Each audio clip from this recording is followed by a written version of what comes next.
How many of you have ever had to work for someone who was a bit of a micromanager?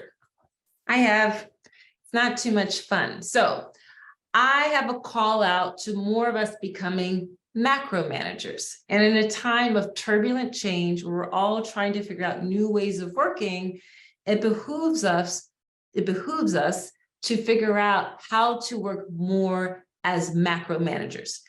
Fundamentally, a model of macro management is leadership in a management style based on trust. What it does look like is leadership that allows you to have free range to try new things, to be experimental, does not require you to check in constantly. Again, trust is the fundamental foundation for a macro manager. Now, here's what micromanagement looks like, and I saw it very clearly in a Hulu TV series about the 1980s dance review group, the Chippendales. So if you haven't checked it out, you should. It's very entertaining, very interesting models of leadership. Actually, a lot of models of what not to do as a leader. The founder of Chippendales, Steve Banerjee himself, was quite a micromanager, and it led to full-scale chaos because there was essentially no trust in the work culture and work environment he built. So let's zig away from micromanagement and totally embrace macromanagement. And here are just a few things that you could begin to do to ensure that you're building an environment that really encourages macro management and all the fruits that you can reap when there's a macro management leadership style.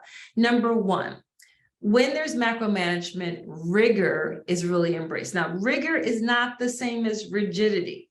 And the difference is that rigor is adaptive, it's cognizant of the landscape. Rigidity is about, we decided we were going to go in this direction, and even though all alarm bells are going off and red flags are being raised, we're still insisting on going in this direction. No. In a rigorous environment, you are committed to discipline and details and time on task, but you are willing to adapt and shift and change. So what does a rigorous macro management culture look like?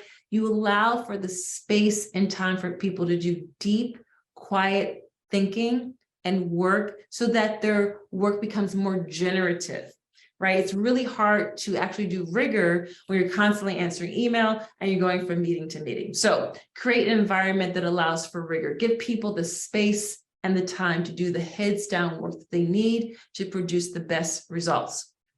Secondly, question yourself if you have been challenged in embracing hybrid work. That is what I call proximity bias, right? A bias where we assume that if we're close together all the time, that's going to generate the best work. A lot of organizations are starting to test out 3 days in the office, 2 days out of the office.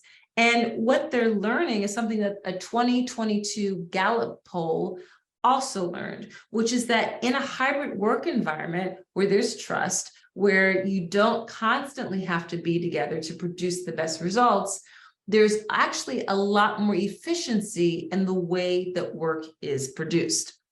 The third thing I recommend that you do for a macro management environment is to start to investigate and experiment with technology that gives people the agency to raise their hand, sometimes anonymously, if they might have a little trepidation at first. So I learned from a great organization, a company called Ultranauts, the ways that they use Trello, right? Trello is a tech platform that allows for collaboration, and they use Trello to allow people to anonymously pose questions to management. Again, this is sparking trust, and it's allowing management to have the space to receive the questions and then respond accordingly. And it's also giving your team the ability to ask questions when they may not feel comfortable doing it face-to-face. So the 3 things to review are: make sure you are providing an environment that's rigorous, not rigid.